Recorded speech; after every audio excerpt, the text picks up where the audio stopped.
இன்றைய வேளாண் தொழில்நுட்ப பகுதியில் இறைச்சி வணிகம் லாபகரமான தொழிலா என்பதை குறித்து சேலம் மாவட்டம் கால்நடை மருத்துவக் கல்லூரி மற்றும் ஆராய்ச்சி நிலைய கால்நடை உற்பத்தி தொழில்நுட்பத்துறையின் பேராசிரியர் டாக்டர் டி சாந்தி அவர்கள் தரும் தகவல்கள்.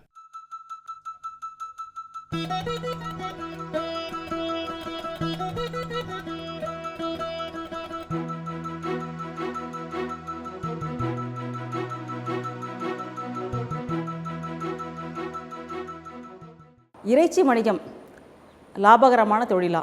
இப்போ எந்த வகை இறைச்சி ஆனாலும் ஒரு இறைச்சி வணிகம் செய்யணும் அப்படின்னா அதுக்கு சில முக்கியமான விஷயங்கள் நம்ம பார்க்கணும்.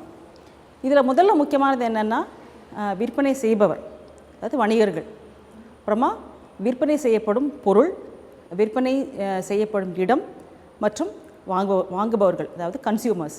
இந்த நாளையும் நம்ம முக்கியமாக முதல்ல பார்க்கணும்.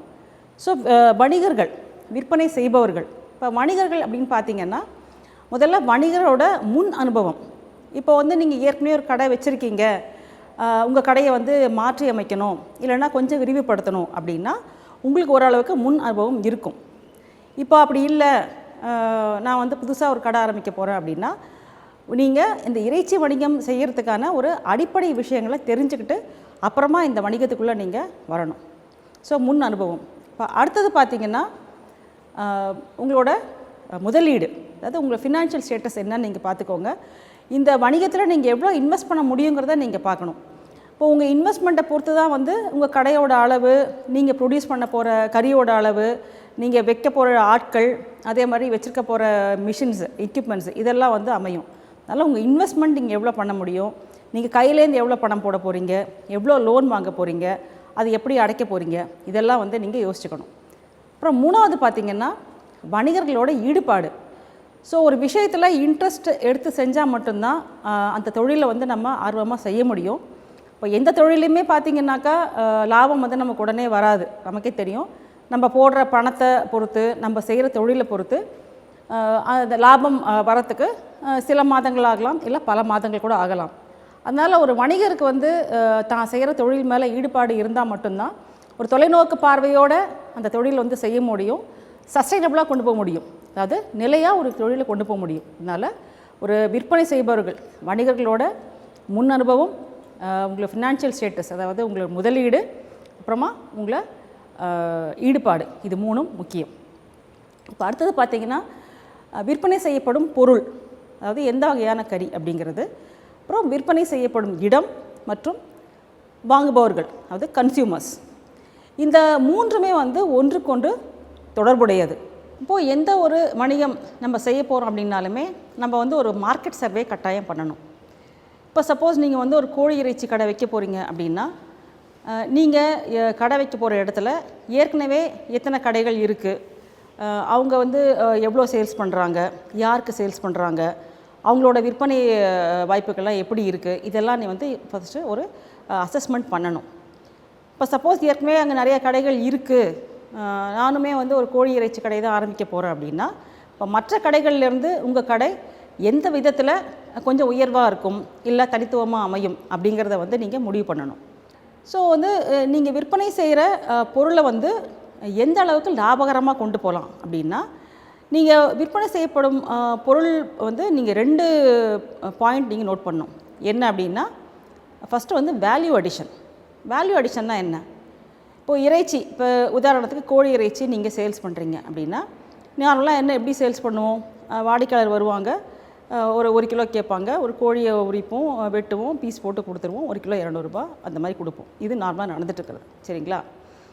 இப்போ இதே இல்லாமல் கட்ட பார்ட்ஸ், அதாவது தனித்தனி பாகங்களாக பிரித்து நீங்கள் சேல்ஸ் பண்ணும்போது உங்களுக்கு லாபம் அதிகமாக வர வாய்ப்பு இருக்குது. இப்போ எப்படி அப்படின்னா இப்போ நமக்கு தெரியும் பிரியாணி கடைகள், அந்த ஹோட்டல்ஸ், இதெல்லாம் பார்த்திங்கன்னா லெக் பீஸ், அப்புறம் அந்த தொடைப்பகுதி, இது ரெண்டுமே அதிகமாக அவங்க கேட்பாங்க பிரியாணிக்கு. ஸோ மக்களும் அதான் விரும்புவாங்க. அப்போ நம்ம என்ன பண்ணலான்னா நம்ம மார்க்கெட்டிங், நம்ம போய் ப்ரமோஷன், நம்ம சேல்ஸ் ப்ரமோஷன் பண்ணணும். ஸோ அந்த மாதிரி பிரியாணி கடைக்கு நீங்கள் லெக் பீஸு, தொடைக்கறி இந்த மாதிரி நீங்கள் கொடுக்கலாம். ஸோ அதே மாதிரி பார்த்திங்கன்னா சில ஹோட்டல்ஸில் சைனீஸ் ப்ரிப்ரேஷன்ஸ்லாம் இருக்கும் இல்லைங்களா, இப்போ மஞ்சூரியன் இல்லைன்னா அந்த ஃப்ரைட் ரைஸ்லாம் இந்த போன்லெஸ் பீசஸ்லாம் கொஞ்சம் பிச்சு போட்டு வச்சுருப்பாங்க, அப்புறம் 65 இந்த மாதிரி ஐட்டங்களுக்கு வந்து நீங்கள் இந்த போன்லெஸ் மீட்டை வந்து சேல்ஸ் பண்ணலாம். அப்புறம் இன்னொன்று பார்த்தீங்கன்னா இந்த லாலிபாப்னு சொல்லுவோம் இல்லைங்களா, சிக்கன் விங்ஸு. ஸோ சிக்கன் விங்ஸையும் நீங்கள் வந்து லாலிபாப்புக்கு சேல்ஸ் பண்ணலாம். ஸோ இந்த மாதிரி ஒரு கோழியை பிரித்து நீங்கள் சேல்ஸ் பண்ணும்போது உங்களுக்கு இப்போது நார்மலாக 200 ரூபாய்க்கு நீங்கள் விற்கிறீங்க அப்படின்னா இந்த மாதிரி நீங்கள் சேல்ஸ் பண்ணும்போது உங்களுக்கு 1.5 மடங்கு கூட லாபம் வரதுக்கு வாய்ப்பு இருக்குது. சரிங்களா? இப்போ மீதம் ஆகிற அந்த போன்ஸ், குட்டி குட்டி போன்ஸ்லாம் இருக்குது இல்லைங்களா, அந்த போன்ஸ் எல்லாம் என்ன பண்ணலாம் நீங்கள் அப்படின்னா இந்த சின்ன சின்ன கடைகள்லாம் இருக்கும், இந்த குழம்பெல்லாம் வைப்பாங்க இல்லையா, ஸோ அந்த கடைகளுக்கு நீங்கள் கொஞ்சம் குறைவான விலைக்கு கொடுக்கலாம். அப்படி கொடுக்கும்போது அதையும் வந்து வாங்குறதுக்கு ஆள் இருப்பாங்க. ஸோ இந்த மாதிரி வந்து ஒரு கோழியவே நீங்கள் பிரித்து சேல்ஸ் பண்ணும்போது உங்களுக்கு கட்டாயம் நார்மலாக வர லாபத்தை விட அதிகமாக தான் வரும். ஸோ இது ஒரு வகையான வேல்யூ அடிஷன். இப்போ இன்னொன்று பார்த்திங்கன்னா வேல்யூ ஆடட் ப்ராடக்ட்ஸ், அதாவது மதிப்பு கூட்டிய பொருட்கள். அப்படின்னா என்ன? இப்போது நம்ம வந்து கடை வச்சுருக்கோம் இல்லையா, அதுலேயே வெளியில் ஒரு சின்ன அவுட்லெட்டு, ஒரு 2 சேர் போட்டு டேபிள் போட்டு நம்ம வந்து இதை ப்ராடக்ட்ஸாக விற்கலாம். எப்படின்னா இப்போ chicken samosa, chicken cutlet, chicken rolls, இந்த மாதிரி ப்ராடக்ட்ஸாக பண்ணி கூட நீங்கள் சேல்ஸ் பண்ணலாம். இப்போ நீங்கள் நிறைய கடையில் பார்த்துருப்பீங்க, ஆர்டரியாக சமோசா விற்கிறதோ இல்லை கட்லெட்ஸ்லாம் விற்கிறாங்க இல்லையா, அதே மாதிரி நீங்கள் சிக்கன் கடையிலேருந்து உங்கள் கறியை எடுத்து இந்த மாதிரி ப்ராடக்ட்ஸ் பண்ணி கூட சேல்ஸ் பண்ணலாம். ஸோ இது ஒரு வகையான வேல்யூ அடிஷன். இந்த கட்டப் பார்ட்ஸை விட இதுக்கு இன்னுமே வந்து உங்களுக்கு லாபம் அதிகமாக வரும். ஸோ உங்களுக்கு லாபம் வரத்துக்கு முதல் விஷயம் இந்த மாதிரி வேல்யூ அடிஷன். இப்போ அடுத்தது பார்த்திங்கன்னா ஹைஜீன், அதாவது சுகாதாரம். இப்போ நம்ம நிறைய இடத்துல கேள்விப்படுறோம், சிக்கன் சாப்பிட்டாக்கா ஃபுட் பாய்சனிங் ஆகுது அப்படின்லாம் கேள்விப்படுறோம். இதுக்கு என்ன காரணம்? இப்போ சுகாதாரம் இன்மை. இப்போ எப்படி மெயின்டைன் பண்ணுறது? இப்போ நார்மலாக பார்த்திங்கன்னா என்ன பண்ணுவாங்கன்னா, சிக்கன் வாங்குறதுக்கோ இல்லை கறி வாங்குறதுக்கு கடைக்கு போகணுன்னாலே நம்ம எல்லோரும் யோசிப்போம். ஏன்னா அங்கே ஒரு மாதிரி ஸ்மெல் அடிச்சிட்ருக்கோம், பார்க்க ஒரு மாதிரி இருக்கும்னு சொல்லிட்டு சிக்கன் போய் வாங்குறதுக்கு யோசிப்போம். ஸோ உங்கள் கடை தனித்துவமாக இருக்கணும் அப்படின்னா சுகாதாரமாக நீங்கள் கடையை வச்சிங்கனாலே உங்கள் கடை ரொம்ப நல்லாயிருக்கும். ஸோ எப்படி சுகாதாரமாக வைக்கலாம் அப்படின்னா, இப்போ நீங்கள் கடையை பார்ட்டிஷன் பண்ணிக்கோங்க. அதாவது கண்ணாடி போட்டு நீங்கள் வெட்டுறீங்க இல்லையா, அந்த இடத்த பின்னாடி வச்சுக்கிட்டு நீங்கள் சேல்ஸ் பண்ணுற இடத்த முன்னாடி வைக்கலாம்.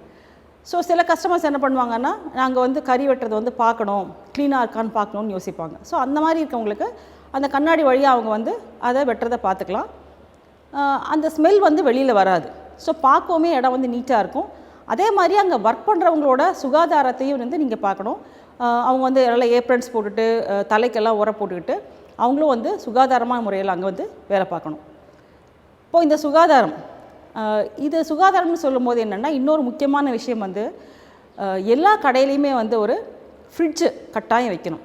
இப்போ இந்த ஃப்ரிட்ஜு ஏன் வைக்கணும் அப்படின்னு சொல்கிறேன் அப்படின்னா, இப்போ நான் சொன்ன மாதிரி நீங்கள் ஹோட்டல் சப்ளை பண்ணுறீங்க, ஒரு 30 கிலோ 40 கிலோ சப்ளை பண்ணுறீங்க அப்படின்னா நீங்கள் என்ன பண்ணுவீங்க, ஒரு 20 கோழி வெட்டி அந்த லெக் பீஸோ இல்லை போன்லெஸ்ஸோ வெளியிலேயே வைப்பீங்க.